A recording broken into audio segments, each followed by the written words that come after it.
जय माता दी। Good morning, नमस्ते गाइस। कैसे हैं आप सब? उम्मीद करती हूँ सब लोग बहुत बढ़िया मज़े में होंगे। मैं भी ठीक हूँ। तो आज की मेरे व्लॉग की शुरुआत हो रही है मॉर्निंग से ही। तो यहाँ सबसे पहले मैं करने लगी हूँ साफ़ सफाई। और ये जो पैकेट खोल रही हूँ ये वो पैकेट है जो कि ना अभी कुछ दिन पहले हम लोग गए थे इनके कंपनी की साइड से ना एक इवेंट में। तो वहाँ ये जो प्राइज़ वगैरह हमें जो मिले थे तो एक प्राइज़ उनमें से ये था कि ये बॉटल है जिसमें 24 घंटे तक ना जो भी चीज़ रखोगे, पानी चाय, तो गर्म रहेगी। और इसके साथ में ये 2 कप हैं। सुंदर सा छोटू सा था, अच्छा लग रहा था। तो यहाँ ये ना मैंने किसी को दिखाया था तो फिर तब से वो यहीं रखा हुआ था। तो फिर मैंने अभी ये पैक कर दे रही हूँ और इसको उठा के रख दूँगी। जब भी कोई एक बंदा अगर थोड़ा सा कहीं जा रहा है ना, उसको अगर चाय लेकर जानी है तो उसके लिए बहुत सही है। छोटी सी बॉटल है। तो अभी मैंने ये पैक करके ऐसे ही रख दी है क्योंकि बाहर रख दूँगी तो फिर ये है कि ख़राब हो जाएगी। और अभी ना मेरे फिर से व्लॉग्स थोड़ा सा रुक गए थे। एक्चुअली ना बहुत बुरा टाइम चल रहा है कुछ टाइम से कि कुछ ना बुरा होता ही चला जा रहा है। कि अभी थोड़े टाइम पहले मेरे दादाजी की डेथ हुई थी और आज मेरे मतलब कि कल मेरे फूफा जी की डेथ हो गई है। और वो कोई बीमार नहीं थे, बहुत ज़्यादा एज भी नहीं थी उनकी, बस उनको ना हार्ट अटैक पड़ा।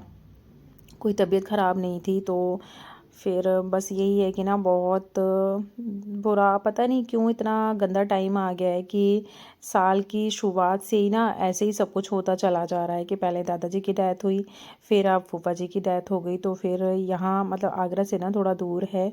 तो फिर कल हम लोग वहाँ चले गए थे और मेरी सिस्टर है तो वो कोलकाता से उसको आना था। तो उसकी वजह से ना फिर फूफा जी को रात को हम लोग रखे रहे थे। सुबह उनका जो भी दाह संस्कार जो होता है वो सुबह हुआ। तो फिर मैं रात को वहाँ रुकी थी, फिर दूसरे दिन सुबह आई थी। उसके बाद में फिर मेरी हिम्मत ही नहीं हुई, उस दिन का तो मैंने कोई भी ब्लॉग शूट नहीं किया। ये उसके नेक्स्ट डे का है। तो यहाँ मैं लग गई हूँ कामों में। और बस लाइफ है कि ना जब छोटे होते हैं तो गुड़िया गुड्डे का खेल लगता है कि ना ज़िंदगी बड़ी अच्छी होती है। लेकिन जैसे जैसे टाइम बढ़ता है, एज भी निकलती है, तो बहुत सारी चीज़ें ऐसी होती हैं जो कि ना देखनी पड़ती हैं। और आदमी ना इसी तरीके से इतना ज़्यादा पक्का हो जाता है ना कि जब छोटे होते हैं तो किसी की डेथ का सुन के ना बहुत गंदा लगता है। कि मैं पहले जब छोटी थी तो अपनी दादी से ना क्वेश्चन हमेशा किया करती थी कि ना दादी तो मैं ना अपनी मम्मी पापा की याद नहीं आती, अपने मायके की याद नहीं आती। तो मेरी दादी ना हमेशा ही ऐसे बोलती थी कि कि थोड़ा टाइम जब ना हम अपनी घर गृहस्थी में हो जाते हैं और चीज़ें अपनी लाइफ में इतना ज़्यादा देख लेते हैं कि चीज़ों को ना थोड़ा सा फ़र्क पड़ना कम हो जाता है। कम क्या, बंद सा ही हो जाता है अपनी जब चीज़ें लाइफ। और वाकई में ये होता ही है कि ना सबसे पहले कोविड के टाइम पर मेरी सिस्टर की डेथ हुई थी। तो उस टाइम पे हमारा पूरा परिवार एकदम से टूट सा गया था। तो सबसे बड़ा सदमा तो वही था कि वो हमने सीन देखा नहीं। तो लगता था कि बहन भाइयों में से कोई भी अगर 2-4 दिन के लिए भी इधर उधर हो जाता था तब भी बड़ा याद आती थी। और ये तो फिर बहुत बड़ी चीज़ हो गई थी। उसके बाद में दादी की डेथ हुई, फिर दादाजी की डेथ हो गई, अब फूफा जी की डेथ हो गई। तो ना बहुत कुछ, पता नहीं इस लाइफ में ना पता नहीं कितना कुछ देखना पड़ेगा। तो एनीवेज़ मैं तो दुखी हुई, आप लोगों को और इस तरीके की बातें करके दुखी कर रही हूँ। तो रियली सॉरी। और यहाँ मेरा आपसे बात करते करते ना अंदर की साफ़ सफाई मैंने कर दी है। यहाँ सीढ़ियों पे भी मैं झाड़ू लगा लाई हूँ। तो यहाँ पूरा झाड़ू का कर दिया है मैंने काम ख़त्म। फिर बस बाहर की साइड में ना गैलरी का और थोड़ा सा बस झाड़ू लगाना था जो कि ना मैंने शूट नहीं किया।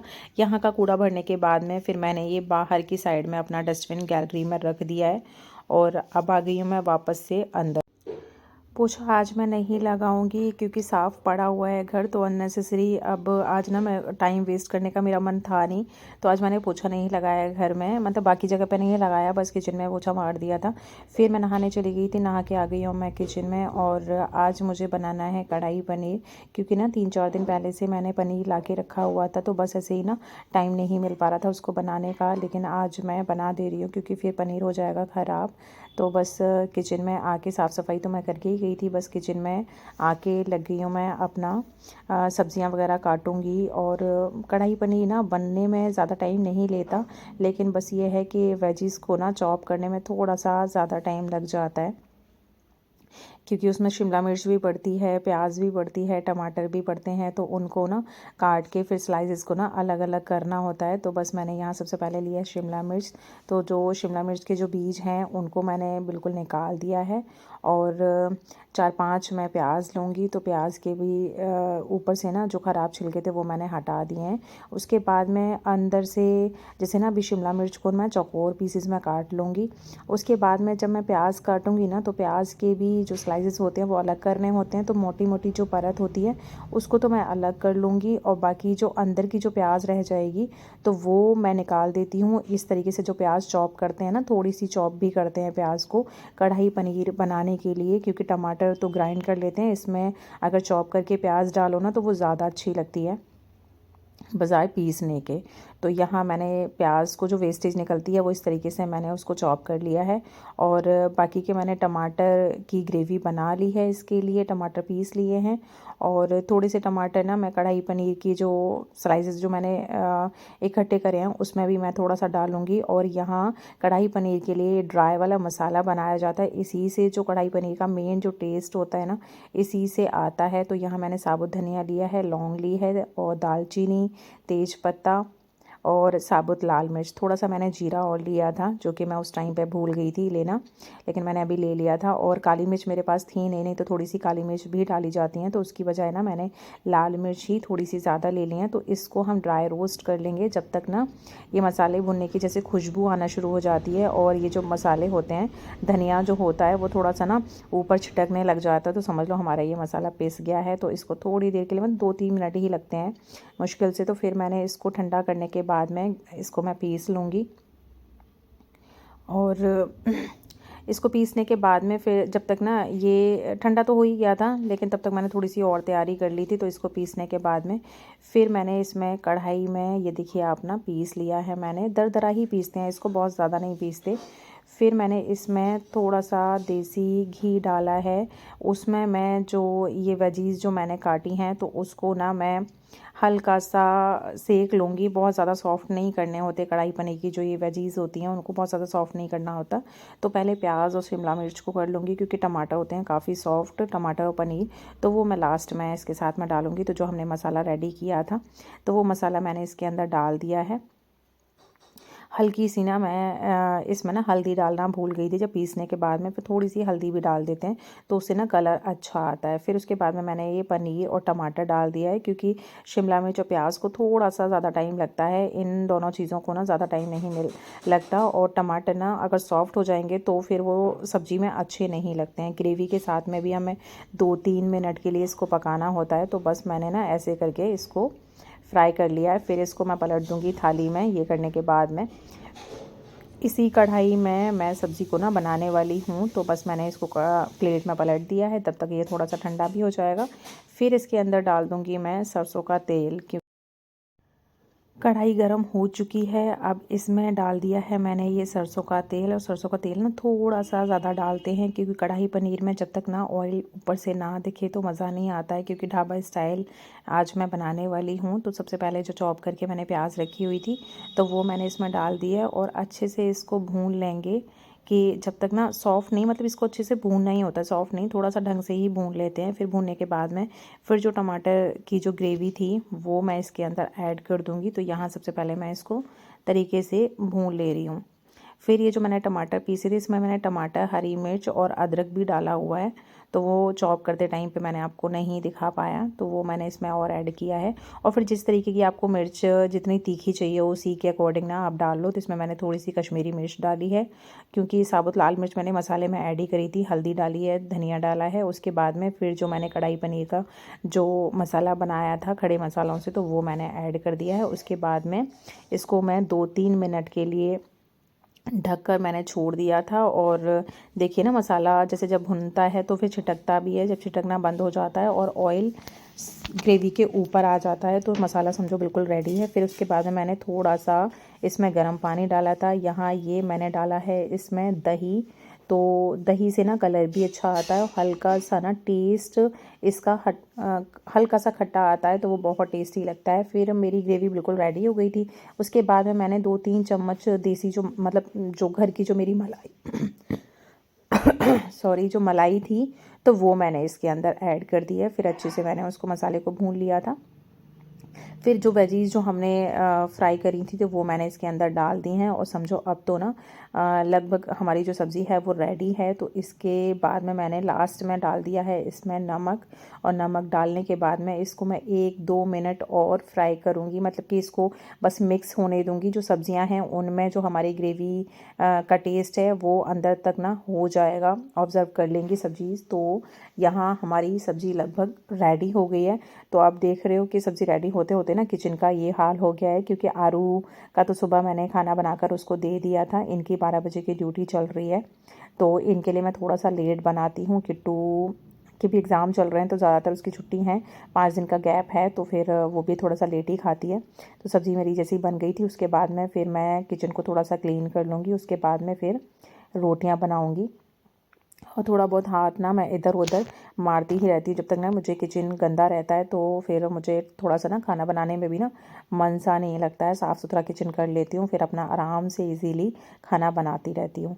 फिर रोटियां सेकने के बाद में फिर मैंने इनकी थाली लगा दी थी। ये उनका लंच बॉक्स लगा रखा हुआ है, और अभी टाइम हो गया है 11:30 बजे का, और ये निकल गए हैं अपना ऑफ़िस के लिए। फिर जैसे ही ऑफ़िस के लिए निकले ना तो तुरंत ही आ गई थी गाय ये गेट के सामने। तो मैं इसको ना इसको एक रोटी हमने खिला दिया था। उसके बाद में भी ना ये ऊपर बस चढ़े जा रही थी रैंप पे, तो उसको हटाने की मैं कोशिश कर रही थी, हट ही नहीं रही थी। फिर वाइपर से ना मैं उसको डरा रही थी, क्योंकि गाय की बच्ची है ये छोटी सी। फिर थोड़ा सा ना आटा रखा हुआ था सुबह का, जो आरू के लिए मैंने आलू के पराठे बनाए थे, तो उसमें से थोड़ा सा आटा बच गया था, तो वो आटा रखा हुआ था। तो अभी मैंने ताज़ा वाला आटा लगा ही लिया था, इनके लिए भी मैंने खाना बनाया, लेकिन जो सुबह का आटा रखा था उनकी फिर मैं ये रोटियां बना दे रही हूँ। तो हो जाता है ना कि सुबह की जो सबसे पहले जो रोटी बनाती हूँ वो तो मैं गाय को दे ही देती हूँ। बाकी का ये ना हमारे घर के सामने 3-4 ना कुत्ते और रहने लगे हैं।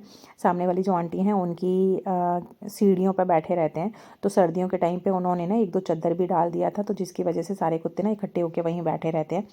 तो फिर उनके लिए ना जैसे आटा बचता है थोड़ा बहुत, तो फिर मैं उसको रखती नहीं हूँ कभी भी, तो उसकी मैं रोटियां बना देती हूँ। तो उन रोटियों को बस अभी तो ये मैंने ताज़ी बनाई है, लेकिन कभी रात को आटा बचता है तो रोटी बना के रख देती हूँ, फिर सुबह उनको खिला देती हूँ।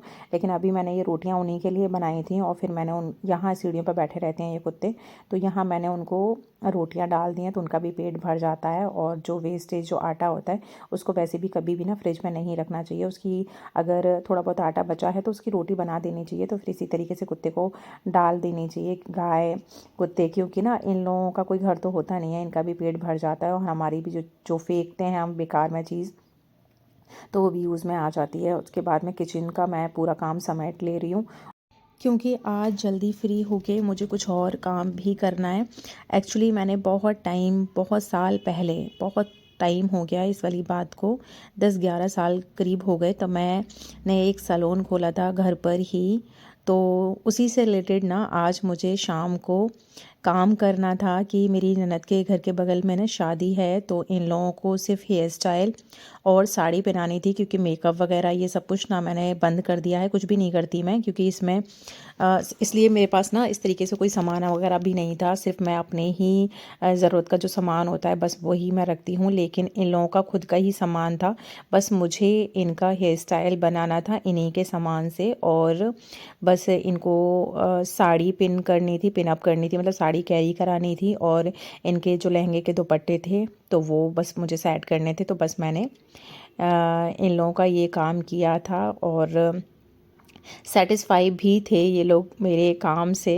तो बस ठीक है, मुझे भी ये चीज़ ना थोड़ा सा अच्छी लगती है। तो घर बैठे बिठाए अगर कोई चीज़ इस तरीके से मिल जाती है तो क्या ही जा रहा था मेरा। तो बस मैंने इन लोगों को यहाँ रेडी किया था, 2 ढाई घंटे करीब लगे थे। और शाम के खाने का भी ये था कि जिस फंक्शन में जिस शादी में ये लोग आए हुए थे, तो ये लोग गुजरात के थे, और जिस शादी में ये लोग थे उसी शादी का ना हमारे घर पे भी इन्विटेशन आया हुआ था। तो शाम के खाने का भी ऐसा कुछ सीन था नहीं, मतलब खाना बनाना नहीं था, बस मैं नहीं गई थी, तो मेरे लिए दोपहर का खाना रखा हुआ था, तो 1-2 रोटी मैंने वो खा ली थी। और इन लोगों का रेडी होने के बाद मैं ना ये लुक था, मतलब कि बिल्कुल रेडी हो के, तो मैंने कोई भी ना वीडियो शूट नहीं कर पाया क्योंकि दिमाग में भी ये वाली चीज़ थी नहीं बिल्कुल भी। वो तो किट्टू ने जितना हो सका था उतना उसने बना लिया था। और ये लास्ट में ये लोग रेडी हो गए थे, उसके बाद में फिर मैंने इनका जो दुपट्टे थे वो मैंने सेट कर दिए थे और 2 लोग चले गए थे, 2 लोग रह गए थे, तो इनको बस मैं रेडी कर रही हूँ। तो ये था मेरा आज का व्लॉग और उम्मीद करती हूँ कि मेरे व्लॉग्स आपको पसंद आ रहे होंगे। अगर मेरे व्लॉग का कोई भी पार्ट आपको अच्छा लगता है तो प्लीज़ लाइक करना मत भूला करिए। जो भी नए आते हो चैनल पर वो प्लीज़ मेरे चैनल को सब्सक्राइब कर लिया करिए।